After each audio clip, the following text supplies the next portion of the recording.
Баршаңызға қайырлы күн, каналыма қош келдіңіздер. Бүгін сіздермен балалар сүйіп жейтін пончиктердің рецептімен бөлісемін. Видеоны соңына дейін көріңіздер. Қамырын дайындайтын боламыз. Таза құрғақ ыдысымызға жылы сүтті құямыз, содан соң тұз және де қантымызды қосып, жақсылап араластырамыз. Енді келесі кезекте ашытқымызды қосамыз. 1 немесе 1,5 шай қасық ашытқымызды қосатын боламыз. Жақсылап араластырамыз. Бұл жерде ашытқының жаңадан ашылған, яғни ұзақ тұрып қалмаған болуы өте маңызды. Жаңадан ашылған ашытқы болса, жақсы көтерілетін болады. Бетін жауып, жылы жерге 10-15 минутқа ашытқымыз көтерілгенше қалдырамыз. Ашытқымыз көтерілген соң енді 1 жұмыртқа және де алдын ала ерітілген сары майды қосып, жақсылап араластырамыз. Араластырып болған соң енді міндетті түрде ұнымызды електен өткізіп, 2-3 бөлікке бөліп, жұмсақ қамыр илейміз. Алғашында осылай венчиктің көмегімен, содан соң қолымызбен жұмсақ қамыр илейміз. Егер қамырыңыз қолға жабысып жатса, сұйық май құйып илесеңіздер, қолға жабыспайтын болады. Қамырымызды илеп болған соң, енді жылы жерге бетін жауып, 45 минутқа немесе 1 сағатқа көтерілгенше қалдырамыз. 45 минутта дәл осылай көтерілді. Мен кішкене асығыс болдым. Егер 1 сағат тұрғанда, бұдан да жақсы көтерілетін еді.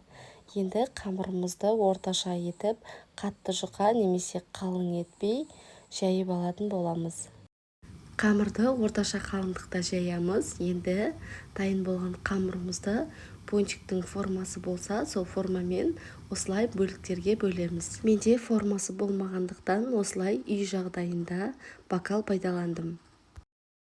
Енді пончиктің бетіне ганаш дайындаймыз. Шоколад және де сары май қажет болады. Водяной баняда немесе микроволновкада ерітеміз.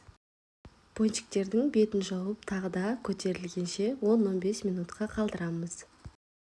15 минуттан соң енді пончиктерімізді майға пісіріп аламыз. Пончиктерімізді салып, кезек-кезек қызарғанша аударып пісіріп аламыз. Пончиктерімізді өте қатты қызартпай, дәл осылай қоңыр түсті болған кезде аударамыз, сонда әдемі болып шығады.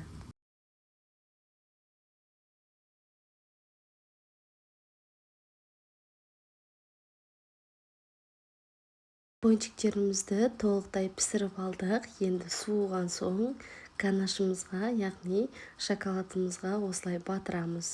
Міндетті түрде қара емес, кез келген ақ немесе басқа да түсті шоколадты пайдалансаңыздар болады.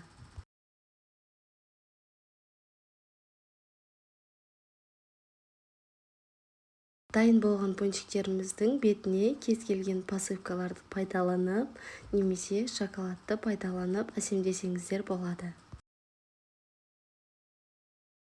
Осымен біздің пончиктеріміз дайын болды. Дәл осы рецептпен жиі-жиі дайындаймын. Біздің балапандарға өте қатты ұнайды. Рецепт ұнаса, міндетті түрде достарыңызбен бөлісе отырыңыз, және де каналдың дамуына үлесіңізді қосып, каналға тіркеліп, лайк басып, пікір қалдыруды ұмытпаңыздар.